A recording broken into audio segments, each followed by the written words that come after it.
So, what's your major and why did you choose it?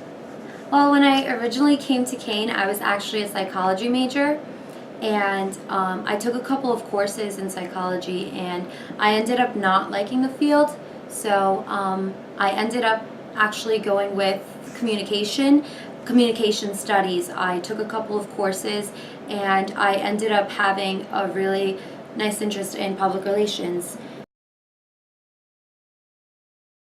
What's your favorite TV show? My favorite TV show is The Walking Dead. It plays on AMC, usually every Sunday nights.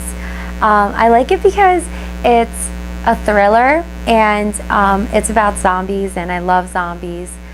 So I gained an interest about 2 years ago, and I just am always obsessed. I read blogs all the time on it, and it's cool to know like what things would happen during an epidemic or a tragedy that goes around.